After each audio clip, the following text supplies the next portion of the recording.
Ховд аймагт одоо зохион байгуулагддаг стартап арга хэмжээ бол энэ жилийн тухайд бас их өргөн цараа хүрээг хамарч олон залуучууд шин санаа шилдэг бүтээлээр оролцлоо. Тэгэхээр танаа одоо баг хамт олонны тухайд яг энэ Ховд аймагт ирж ин залуучуудыг менторлож чиглүүлж ажилсны хувьд ер нь энэ жилийн онцлогийн талаар одоо манай үзэгч олонд ямар мэдээлэл өгмөр байна?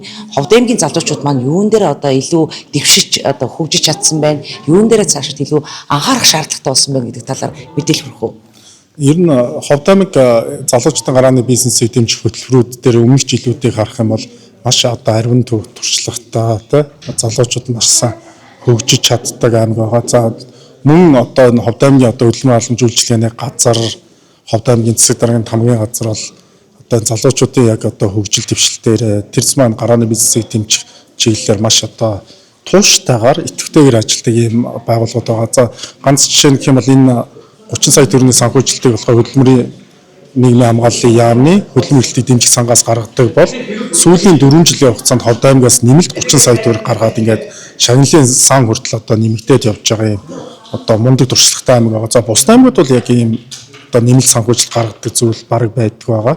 Тэгэхээр Ховд аймаг бол ингээд маш их ач холбогдол өгдөг ийм хөтөлбөрүүдийн нэг байна гэж бол итгэдэг. За манай байгууллагын хувьд бол бараг 10 жил жихо дараалж энэ арга хэмжээг Ховд аймагт хэрэгжүүлээ. Бид нар өөр аймагуд ч гэсэн хэрэгжүүлж ирсэн туршлагатай байгаа. Тэгээ ингээ харьцуулаад үзэхэд бол энэ жилийн одоо ялгаа бол залуучууд маш олон гоё технологийн шийдлүүд санаанууд оруулж ирж байна.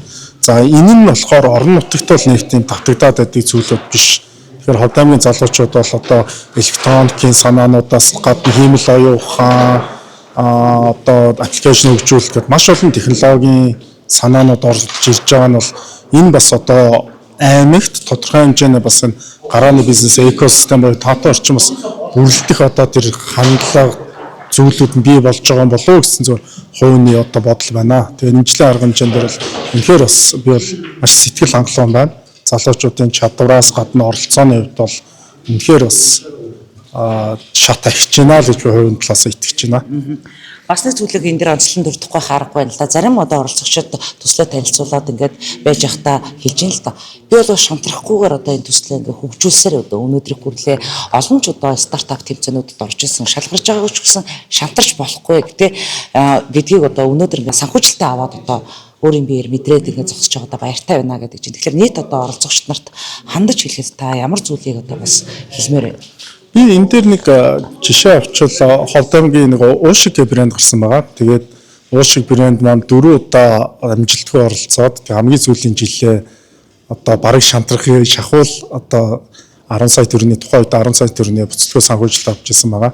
Тэгээд тэрнээс хойш одоо уушиг брэнд гэхэд улсын одоо уралдаанаас дид байр эзэлсэн. Энэ ч гэсэн яг ингээ ярих юм бол орон нутгаас ерөөсөө тэр стартапын улсын уралдаанд байр эзэлжсэн түүх бол өмнө байгаагүй. Тэгээд анх удаа орон нутгаас одоо дид байрлалаар орж эзэлжсэн тохиолдол маш олонд одоо шагналуудыг авсан. Тэгэхээр нөгөө нэг хоёр удаа биш шантраагүй л явсан залуучууд л ерөөсөө амжилтанд хүрдэг юм байна гэдгийг бол Ховд аймгийн залуучууд бол нэг хоёр биш нэлээд олон жишээгээр бол харуулад байгаа л энэ надад бас гоё бахархууштай санагддаг.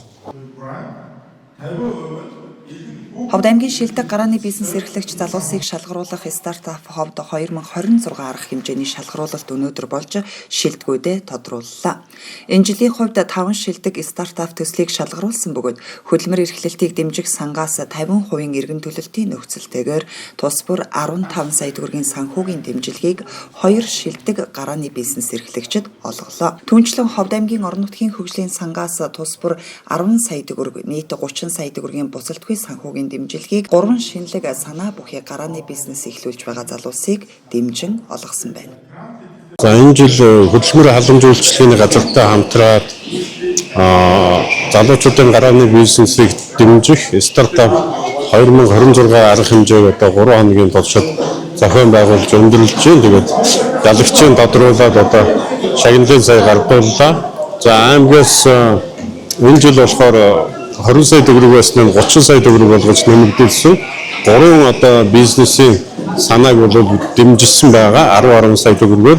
За мөн хөдөлмөр халамжуулалтын газраас бол 15 сая төгрөгийн 2.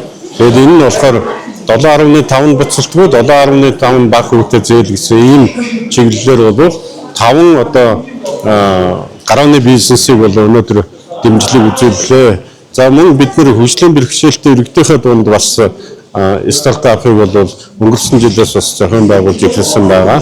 За мөн сургуулийн хүүхдүүдийн дунд бас Японы хүүхдийн хэвлэх сангийн хувь хүний хөгжлийн төслийн хүрээнд одоо ЕБС-ийн хүүхдүүдийн дунд бас энэ стартапуудыг бид нар бас энэ жил зохион байгуулахаар бол төлөвлөж ажиллаж байгаа. За энэ стартап арга хэмжээ хэрэгжээд 2017 оноос 25 оны хооронд бол Ховд аймагт нийтдээ нэг 59 залуучуудад 610 сая төгрөгийн санхүүгийн дэмжлэг одоо стартап грантуудыг өгсөн байдаг.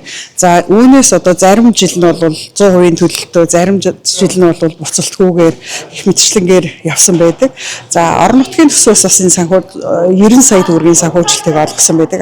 Орон нутгийн төсвөөс өгч байгаа санхүүжилт нь бол дандаа энэ буцалтгүй байдлаар өгсөн байдаг байгаа. Энэ жилийн хувьд бол хөлбөмбөрөлтийг дэмжих сан дээр санхүү залуучуудын стартап арга хэмжээний санхүүгийн дэмжлэг нь 15 сая. За 50% эргэн төлөлттэй хөлбөмбөрөлтийг дэмжих сангаас 2 одоо стартап залууж олгож байгаа бол орон нутгийн хөгжлийн сангаас өмнө жилүүдэд дээдлэн 20 сая төгрөгийг олгодог байсан бол энэ жил 30 сая олгож нэмэгдүүлсэн. Энэ орон нутгийн хөгжлийн сангаас өгч байгаа 30 сая төгрөгийн дэмжлэг нь бол одоо буцалтгүйгээр олгогддог ийм санхүүжилт байгаа. Энэ жилийн шилдэг стартапаар эрүүл органик хүнсийг үйлдвэрлэгч залуусын органик жигнэмэг төсөл, орон нутгийн брендийг бий болгох хуйц ааруулан чихэр төслүүд тус шалгарч 15 сая төгрөгийн санхүүгийн дэмжлэг авсан байна. Түүнчлэн 10 сая төгрөгийн санхүүгийн дэмжлэгийг их хүүхдийн wellness төвийн үйл ажиллагаа, орон нутгийн онцлогийг харуулсан сувенир үйлдвэрлэгч Алтай Мандала арта, ажлын болон спорт хувцасны үйлдвэрлэгч залуус шалгарч гарааны бизнесээ эхлэх өргөжүүлэх боломж боллоо. Оролцсон уралдаанд явуулсан амжилттай оролцлоо. 15 сая төгрөг авч чадсандаа баяртай. Одоо манайх чи эрүүл органик хүнсийг ер нь нийтэд таниулж байгаа стартап баггүй. Тэрнийхээ хүрээнд л ажиллаа хэлнэ. Ер нь тэгээд санаагаар битээ хаяараа тий. Бүгдээ амар гоё санаатай юм. Болдог бол тэгэл бүгдээрээ адилхан санхүүжилт аваад бүгдээрээ л хиймээр байгаа. За стартап бизнесийг дэмжих төсөлд одоо төслөөрөө оролцоод шилжсандаа бол баяртай. 15 сая төгрөгийн шагнал авлаа. Ховд аймагт үйлдвэрлэж байгаа ааруулан чихрээрээ. За тэгээд одоо мэдээж санхүүжилт авж байгаа мөнгөө мэдээж одоо төсөл дээрээ дурдчихсан зүйлдээ тоног хөрөмжөө сайжруулж үйлдвэрлэлээ тэлж одоо ааруулан чихрээ Ховд аймагт бүр илүү таниулах Ховд аймагаас бас мэдээж ховдын брэнд болгож гаргах тэр бүх зүйлдээ ашигланаа. За тэгээд бас маш олон багууд оролцлоо. Тэгээд шалгараагүй багуудад ч гэсэн хандаж хэлэхэд битгий шантраарэ одоо маш гоё санаанууд байсан шүү. Дараа жил бүр илүү гоё боловсронгуй, бүр илүү гоё алгаад орж ирээрээ. Тэгээд бүгдээрээ чаднаа. Манай төсөл болохоор их нэрэ wellness дөө гэсэн ер нь бол нэртэй тэгээд их төрсний дараах ээжүүд тэгээд жирэмсэн ээжүүд нэрэ гэсэн хүүхдүүд рүү чиглэсэн иймэрхүү үйл ажиллагаа цогц үйлчилгээг явуулахаар зорж ийм төсөл бичиж оролцсон байгаа. Тэгээд ийм 10 сая төгрөгийн буцалтгүй төсөлмжийг авсан байна. Ингээд авсандаа баяртай байна. 10 сая төгрөг авсандаа маш их баяртай байна. Одоо энэ хүн мөнгөөр өөрийнхөө нөгөө төслөөрөө санхүүжилтаа авна гэж хэлсэн хөрөмжүүдээ аваад үйл ажиллагаагаа илүү өргөжүүлэх явах болно. Нийт оролцогчдоо ер нь цаашдаа ороогүй ч гэсэндээ цаашдаа дахин ороод аваараа начиг ингээд шатрахгүй байгаараа гэж зөвлөе үлдсэн. Авснууд нь бол бүгдэнд нь баяр хүргье. Цаашаа үйл ажиллагаа нь бүр илүү өргөж яваасаа гэж хэлсэн. Сувнираа бол 2024 онд сумынхаа 100 жилийн айд зориулж 4 сувнир хийжсэн. Тэр нь болохоор манай цэцэг нутгийн ард аюуш, уран нууралт, аргал янгэр гэсэн 4 хархалт зүйлийг нь бэлэгдлийг нь бодож сувнир хийжсэн.